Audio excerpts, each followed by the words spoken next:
Hello, sweeties.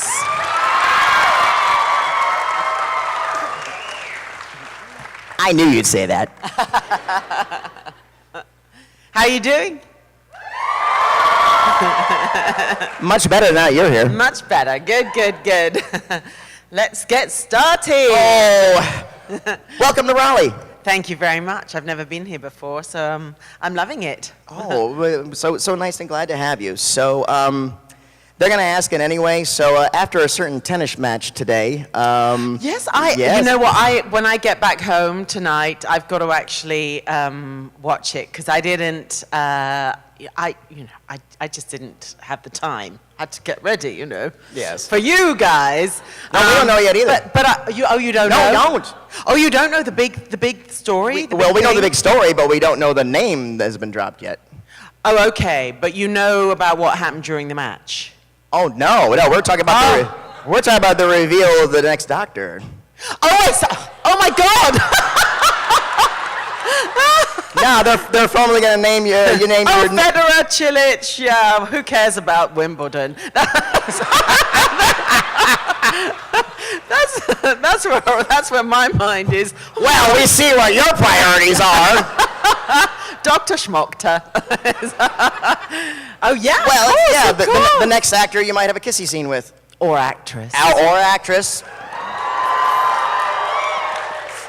I mean, you say that with anticipation. Well, no, because I have to say, you know, Stephen Moffat, he's so naughty because we noticed. He never writes a line without a reason, if you know what I mean. I mean, he has, you know, some writers just write conversation that sort of is like fill-in or something, but Stephen Moffat never does. Everything he writes for a reason, and it may be something that you don't, and this happens a lot on our show, it may be something that you have no idea why you're saying it or what the hell it means, but then 2 years down the line, that thread is connected. And he's extraordinary like that. And so I was very aware in The Husbands of River Song, in the Christmas special, I was very aware of the line that I said to Peter when River has no idea who he is, and she says, and he thinks she's going to say, "You remind me of the Doctor," and she says, "You remind me of one of my wives." So I'm like, Stephen Moffat. So he has absolutely, even though he's no longer the exec producer of the show, he's certainly thrown a little something into the mix. So I'm now like, well, bring it on. Incidentally, The Husbands of River Song, that Christmas special, that scene with you and Peter, when the penny finally drops, and he says, "Hello, sweetie." Your take on that and his take on that was so perfect. The timing and just your eyes and just the way, and the fact that you immediately downshifted. Okay, we'll talk about this later. All right. I know. Now let's kick ass. We were in crisis mode. Yeah, I loved playing that scene. It was so much fun because the tables had been turned. And for once, she was wrong-footed. So it was really great to shoot that. And it was nice to know that there's a bar in the TARDIS. Your secret stash. My secret stash, absolutely. Indeed. All right, I think we're ready to open up. I'm going to drop the microphone, and we're going to take some questions. And real quick, again, you get one question, and then you can go back to the end of the line. You can come just straight to your question. You don't have to tell everybody. 1, 2, 3. We love you, Alex. 1, 2, 3. And I love you too. So now you can go straight to your question, and please don't ask for a hug or sing happy birthday or a shout out to your friends. And I'm going to bend this over for you young ladies, so there you go. Okay. What was your favorite scene to shoot in Doctor Who? Oh my goodness, I had that in surround sound. What was my favorite scene to shoot in Doctor Who? Oh my gosh, there were so many. There were so many fabulous scenes. I've been asked this question before, and really? Yeah, funnily enough. And I don't have a favorite, because if I had a favorite, it would mean that all the rest were not as great, in my opinion. And I loved every single day of work on that show. There are some scenes that are memorable, and some moments that are memorable. I loved in the oh God, what's it called? I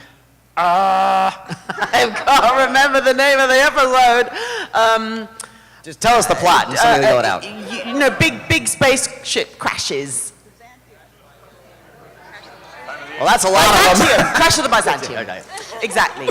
In that episode, we did a lot of filming on location, because the ship was supposed to be, to have all these incredible different areas within the ship, and in fact, we had to film a lot of that outside. So, for example, in the room that was like the big forest, we were actually out in a forest, and we were filming at night. And in fact, we were, it was terrible weather. It was pouring with rain, and literally the forest was flooding. And but it looked so incredible because the colors were so vibrant, the greens. And in fact, that forest is where people believe that was the forest that influenced William Shakespeare when he wrote A Midsummer Night's Dream. And that's where he believed that Titania and all the fairies lived. And honestly, you would believe it, because it was so magical, and there was this incredibly bright green moss growing everywhere. I mean, honestly, I thought that it was inhabited by fairies and sprites. But we filled it with weeping angels. And they looked really scary, actually. You know, these poor girls who are dressed in these costumes, they're ballet dancers who are the weeping angels. And they are, once they're in these costumes, they can't get out of them. And so they would be positioned in the forest, and they'd just sort of be standing there, and you'd then forget about them because the crew would be working and lighting and whatever, and then all of a sudden, walking off on a bathroom break or something, you'd walk along and suddenly you'd see this weeping angel just standing there in the middle of the forest. So that was a memorable scene to shoot. Let me think of another one. Oh, Let's Kill Hitler, where what a strange title. I know. When I saw that, what a reveal. Let's kill Hitler. What? I know. The scene where I don't realize that I'm Melody Pond. I haven't, or I've just regenerated, and I have the banana, and I loved doing that scene. I thought that was really fun, and I jump out of the window. I loved all of that. That was absolutely fantastic. Thank you. Is that enough? Yeah. Good. Have you ever played Tatiana? Have you ever done Midsummer? I have, actually. I would love to see that. Yeah. I had a great time playing that. In fact, I just found a photo the other day. I looked gorgeous. When do you not? I, of course, found you for the first time with ER. Right. Loved your character, imperfections and all. I was wondering, those two characters, maybe you're best known for ER and Doctor Who, of course. What was it? They're so different. Can you talk a little bit about maybe which you like more, or what was more challenging? Well, I think the thing is, when I started out as an actor, I followed a very traditional path. So I went to drama school, and I had a proper training. And I never imagined ever really working in television or film. All I hoped to do was to be able to act as a career and be able to pay my bills and have a future as an actress. But I just imagined that I would be in theatre all my life, because that's what we have a very strong tradition of in England. And I kind of thought, well, you know, maybe I'll get to do the odd TV episode once in a while. But I never in a million years imagined that I would be invited, certainly not onto a show in the States, let alone something like ER. So I was sort of very happy doing regional theatre, and I thought that's really what my life was going to be, and I was perfectly happy with that. I was playing really great roles in theatre. I got to the Royal Shakespeare Company, which I imagined would be something that I'd get maybe towards the end of my career when I really deserved it, and that would sort of be the pinnacle. But in fact, I got there in 3 years after leaving drama school, so I was like, oh, okay then. Now what? Right, now what? Well, okay, I'm here. And then I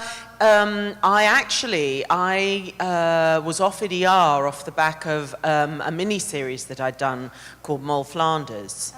And that brought me, well, not many people know about that one. Oh, the men in the room have got something that they've got to watch. Maybe privately. Yes, it's a lot of this.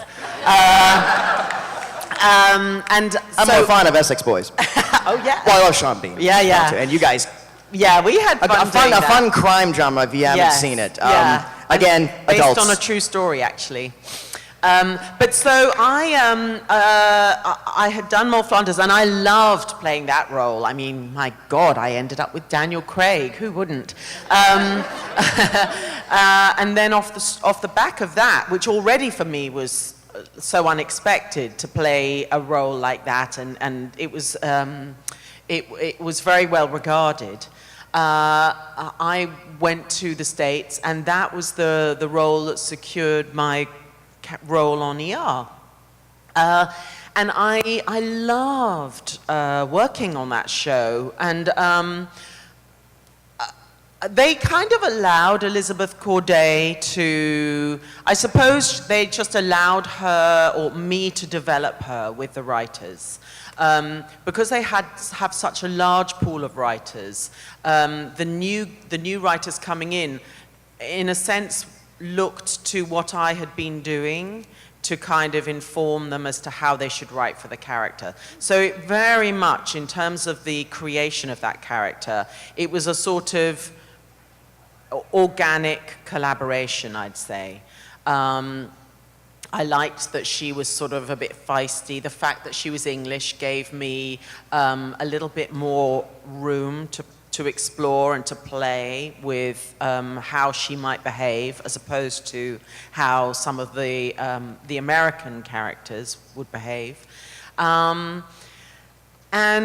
mean, really, I guess it was off the back of ER that got the attention of Stephen Moffat, Russell T Davies, actually, who was the one who first employed me, onto Doctor Who. So it's what's really interesting is that each role you do can have some kind of effect on your future. Which is why, in a way, it's important to choose wisely in terms of the characters that you decide to play, so that you don't get typecast, potentially. As an actor, I think because of my training, it's exciting to play different characters. You don't want to play the same sort of role all the time. And I think sometimes, actually, if I look at I'm not going to name any names, but if you look at some American movie actors, they kind of play the same part over and over again, because actually that's all they can do. They're just themselves saying different lines. And I don't find that interesting. It's the actor versus the TV movie star. Yeah, the actor versus the TV movie star, exactly. It's it's not difficult. You just respond to the scripts, really. And I think what happens is you read the lines and you immediately get some kind of connection. And it's almost like the sort of the juices start flowing, and you know immediately how you're going to play that part. It's sort of, it is a sort of, it's almost like you can't really put your finger on it, but it's just a sort of an instinctive thing that then takes you in that direction. Is that about enough? Great. We hope Look, she's even sitting down. She's like, oh my God, it's going on and on and on. I've got to get to my knees. We hope you have enjoyed this clinic on acting with Alex. Next week, we'll be discussing improv and abominations of theater.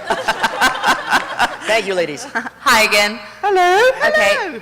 So when you first got the role of River, did they explain like everything to you, or did you like find out as you went through each episode like who you were pretty much? Stephen Moffat doesn't tell you anything. Oh my God. And when he does, he lies. Right. Okay. Well, because it was Russell T Davies who actually rebooted the show, and obviously started with Chris Eccleston, and then he moved on to David Tennant. Mm-hmm. And when I came on the first time for Silence of the Library, Stephen was he was like he was the top staff writer, and so he wrote that episode, and he created River Song. Right. And of course, in the second part of that storyline, she dies.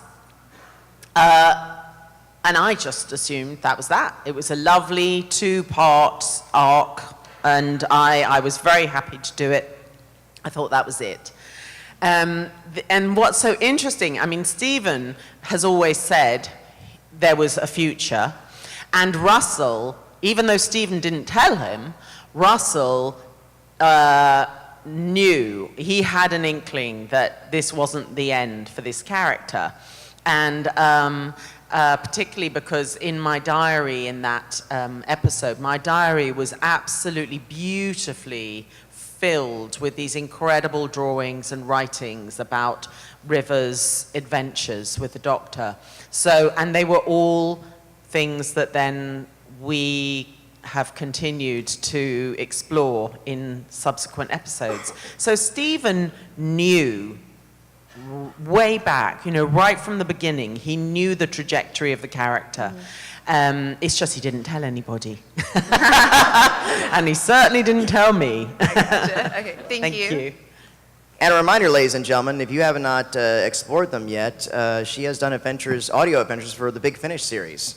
Yes, absolutely. Oh my God, that's so much fun, and I'm still doing that with previous classic Doctors. Yes, I mean real time travel. I've the only one I haven't worked with Tom Baker because he's actually quite frail now, and he records still, but he has a little studio in his house, so he records from his house because he's not that mobile anymore. But in the actual Big Finish studios, I've worked with Colin Baker and Paul McGann and Sylvester McCoy, and it's great. I mean, we just we have a real laugh. Yeah. Oh, and Peter Davison. I've done a little bit with him as well. It's just wonderful because it really is time travel.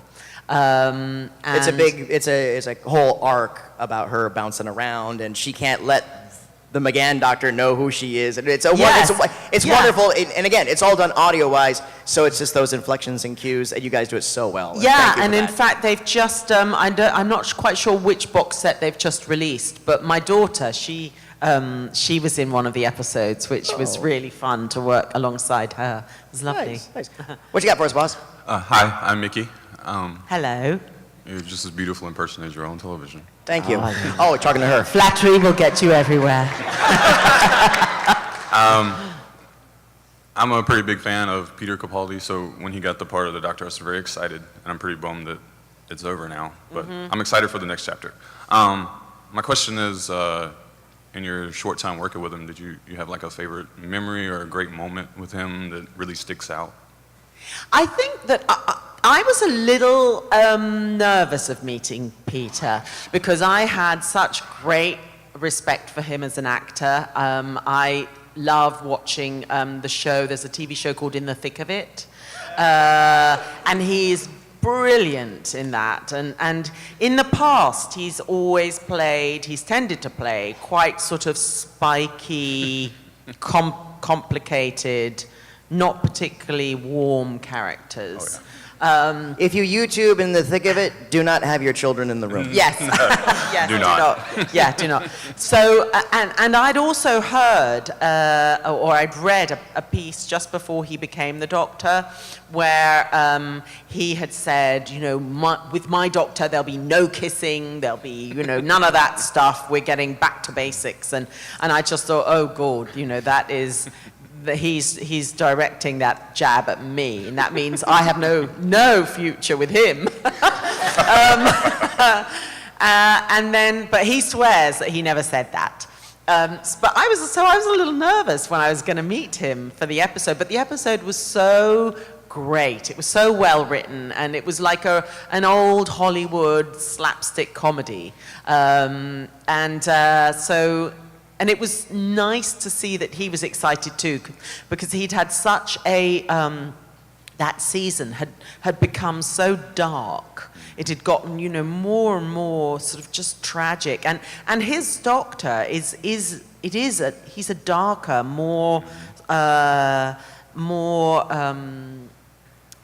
just more complex, more... You can tell he's a 1,000-year-old being in that body. Yes, you He's can. an old soul. He's an old soul, exactly. And so he, thank God, was thrilled to actually be able to kind of do a little bit of a 360 and show his comic side and just have some fun.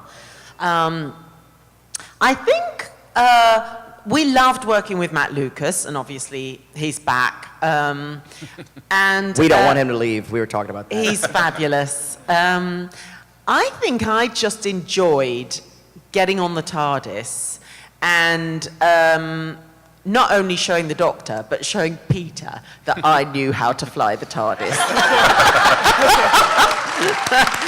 I got such satisfaction from that. Well, and the continuity implication was that when the Doctor landed somewhere, ran off an adventure, you popped up and nicked it.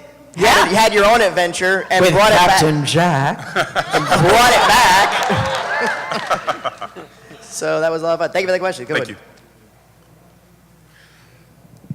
Hello, Ms. Kingston. My name is Trevor Talenko. Nice to meet you. I really like you in Doctor Who, but my question is involving your brief, but in my opinion, important role in the TV show Arrow. I would like to know how long or how hard did it take for you to adopt an American accent? Well, I've lived in LA for nearly 22 years. So even though I don't speak American when I'm at home privately, part of the reason for that, because in a way it's very good to practice, but my daughter doesn't like it, and she'd always just say, "Mummy, you're not my mummy if you don't speak in the way you should be speaking." And so I would just sort of like, if I was going shopping, by my grocery shopping, I'd practice and speak with an American accent. So it's sort of, I feel like I just have absorbed it over the years. Sometimes if I'm auditioning and I haven't spoken in an American accent for a while, if I know that I've got a big audition coming up, I will go and work with a dialect coach just to really make sure that I have all the vowels and everything sort of perfect. So it wasn't that I actually... it wasn't actually that I really worked at that. I guess I just did it. Thank you very much. You're welcome. Who at the CW is the Doctor Who fanboy? Because They all are. yeah, All those writers. but somebody up there. is like, They're all huge Doctor Who. okay, they're written out of fans. Doctor Who. Who can we? Yeah, guess them in? exactly. It's nice, actually. Rip Hunter, Time Master. They have Doctor Who posters on the walls and stuff in the writers' room. It's really Lovely. sweet. What you got, boss? Hi. So, who was your favorite actor to work with on Doctor Who? Oh my God, what a question! What a question! Well, all of the Doctors. All of the Doctors, and all of the supporting actors as well. I loved them all. And actually, that's the truth. Everybody that I've worked with on that show it's such an iconic series. I mean, it is so beloved. It's so much part of the fabric of the culture of being British in a way. I mean, it's like the Queen, tea, shortbread, and Doctor Who. And fish and chips. And so... Hold the custard. Hold the custard. Actually, custard as well. So in a way, any actor who is given the chance to work on the show, it's getting very moody now. It's very nice. Now it's time for Doctor After Dark. Doctor After Dark. Any actor who's given a chance to be on the show is so excited that the energy is sort of always up. And it's lovely meeting people. It's lovely meeting actors that you respect, that you respond to, whose careers you've followed. So it's sort of, there's not really any favorite person, actually. Thank you. Thanks. Oh, you're so pretty. Oh, that just made my day. Oh, you can go now. Next question. Actually, you kind of stole my question earlier. I was going to ask about the radio plays, because I love the BBC radio dramas. Can you talk a little bit about, that's really loud, talk a little bit about the process? Are all the actors in one room? Are you doing it is it like a voiceover type thing, like animation? The studio is quite small, but we have, there's the actual sort of control room where all of the technicians sit, and then there are 1, 2, 3, I think there are 6 glass sound booths sort of arranged in a kind of horseshoe shape. And we can see into, they all have curtains, so you can close yourself off if you don't want anyone to look, or you can have them open and you can see each other in the horseshoe. So you can also, in a way, without sort of moving to, because if this is the microphone is still. So if I go like that and I'm looking at that person, then I'm not on mic. But you can kind of, look like that or whatever. The thing that's very fun, I don't know, I think they do have kind of like a gag. Do they have gag reels at the end of the audio box sets? Do they have the sort of the bloopers? I don't think so. No. They don't? Not the Okay. ones I've listened to. Okay, because I know I that... think Nick's saving those for a rainy day. Oh, no, because I think they do, they always say, oh, we're gonna save this for the bloopers. And so I assume that they actually, put some of those mistakes on at the end of the show, but maybe they don't. But we have a laugh because, you have to do things like, because, they have amazing production, and they create all the sounds and the atmos and everything afterwards. But nevertheless, you have to still do things to make it feel real. So, if we're running away from something, you can't actually run like this because then you hear your feet. So we all have to go like this. We're like...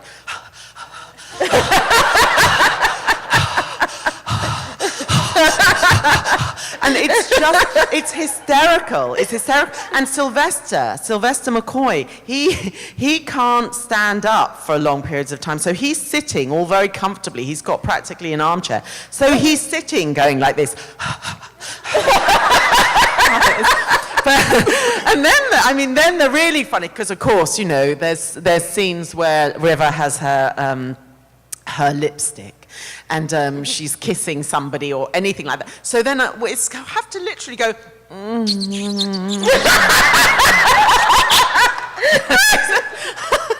It just looks so stupid. So we are laughing, literally crying with laughter at each other, seeing what we're having to do. And the other one is the fighting. It's like, ooh, oh, ooh.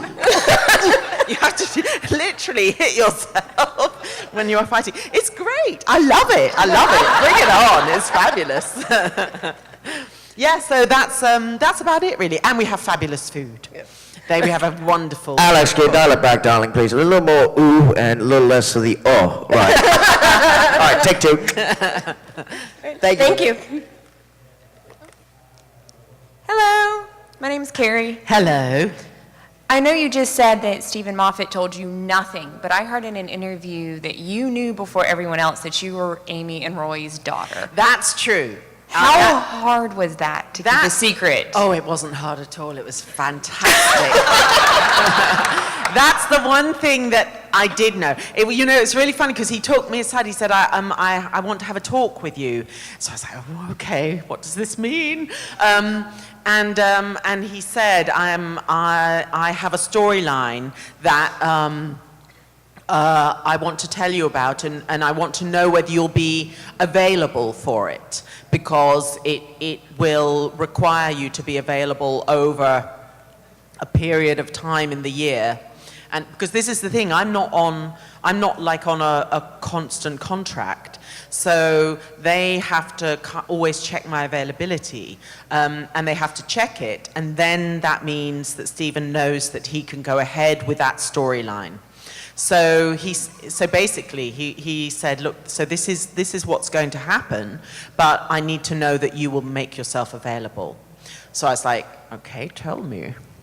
And he did, but it was, I've told you, and you cannot tell anybody else. So I just had this fantastic spoiler that they knew that I had some info that they just couldn't get out of me. Bribes, there was a lot of bribery, but you can give me a secret, I will hold on to it. I do not, I don't tell. So you know who the next Doctor is? No. Have they just announced it? Wait, they did? Jodie Whittaker?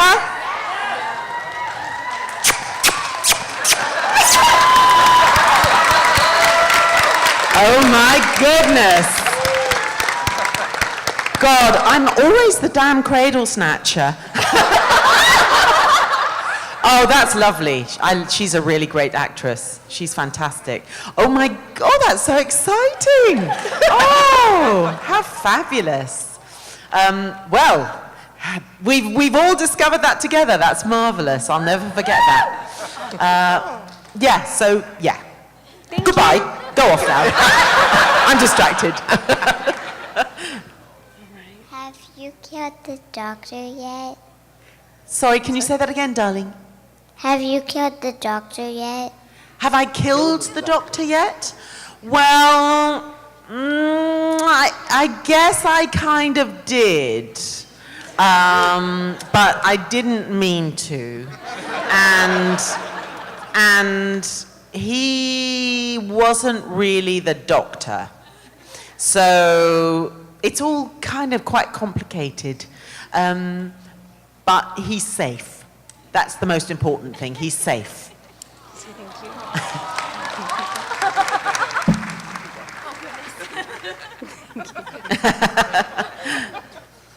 Hi, I'm Hello. Adam. Nice to meet you.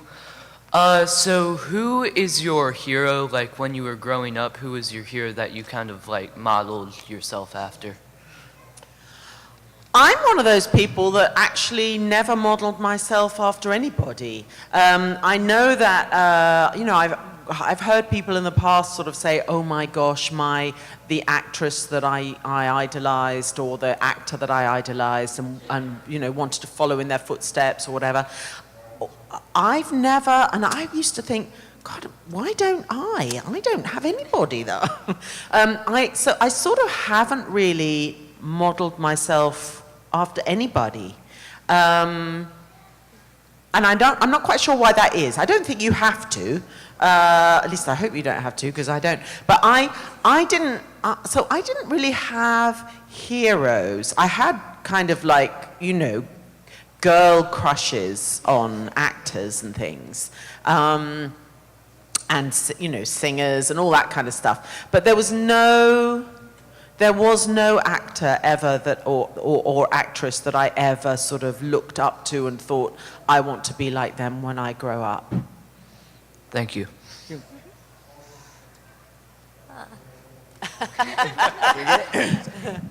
Okay. I'm like about to fall over. I'm like, this is just awesome. And so, but I wanted to know if like you think that like, your character reflects your own personality in some ways, like different ways. That is a really good question. I guess it probably does. I mean, I love people watching, and I've sort of always done that. And in a way, when I knew that I was going to, or hoped that I would be an actor as my career, I would sit in a cafe and just watch people, how they move, how they interact, you know, how they hold their bodies, or walking down the street. I'm fascinated by people. And I think a lot of actors do this, and even probably unconsciously, that you sort of absorb things that you've just seen over the years that in other people, and you then use that. You know, it's like you have a little treasure chest inside and you can take things out. But I think all actors you just can't help it, that you'll find that little bit of you that connects with that particular character.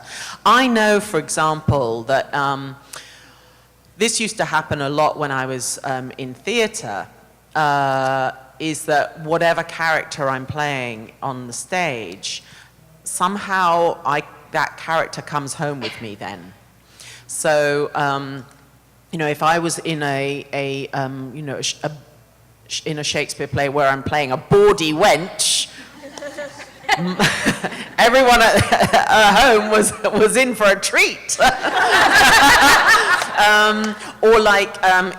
I'm not aware I do it. You know, I think that at the end of the play, when you take your bow, you leave the character in the dressing room when you take off your costume. But it's sort of a funny kind of like, it flows both ways. And for example, when I recently did Macbeth,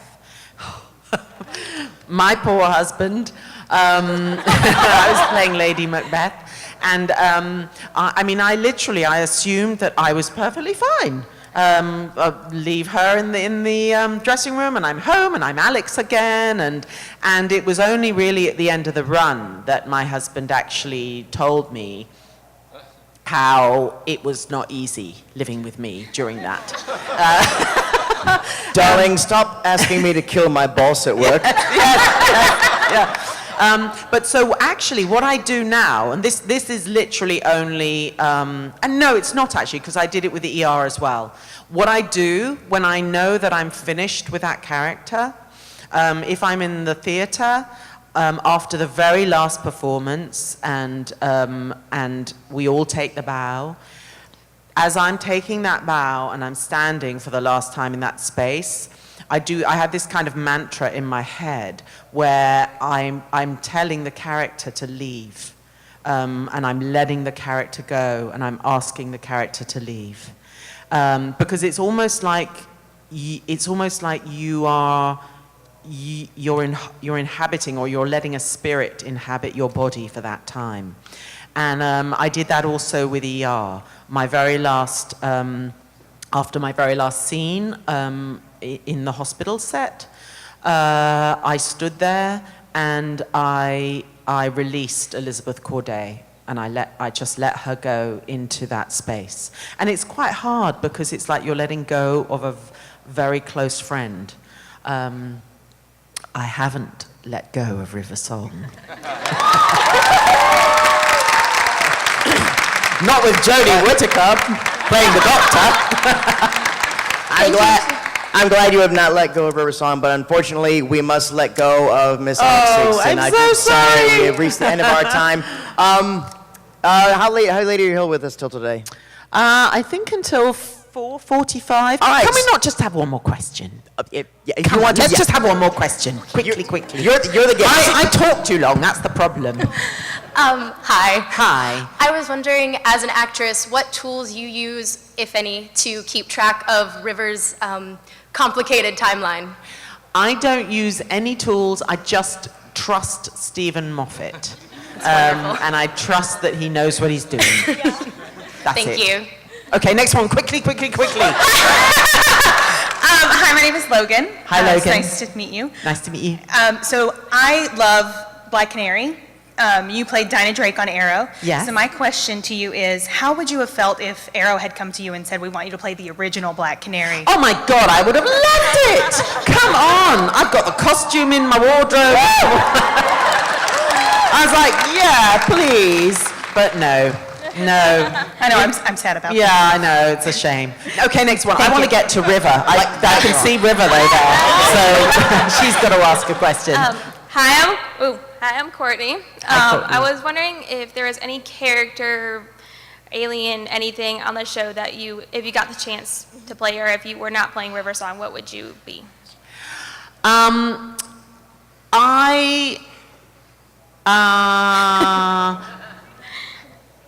You know, actually, I quite like to be a Dalek. I kind of would like to sit in that tin can and you know, I'd feel very protected, and I'd drive around and say, exterminate. So yeah, that'd be quite fun. Thank you. Okay, come on, River. Hi. Look at you. Oh my God, you look fantastic. My name is Miriam. I came to your table You yesterday. did, yes. What's it like to kiss Matt Smith? Well, Lily James has done a lot more of that than I have, so she's the one you should really ask. But it's okay. Thank you. Hi, I'm Shay. I grew up watching you on ER with my grandma, and I wanted to know, how did the death of Dr. Greene affect you? Oh my God, that was horrendous for me. I was very cross with Anthony Andrews for abandoning me. I was so mad with him. I was like, how can you do this to me? I couldn't talk about it. I remember I was in a taxi in London. It was a year and a half later. And the taxi driver started talking to me and asking me about that episode, and I burst into tears. It really, really was hard. Look, they're all going. See, now we're talking about ER. It's like, oh. We're done.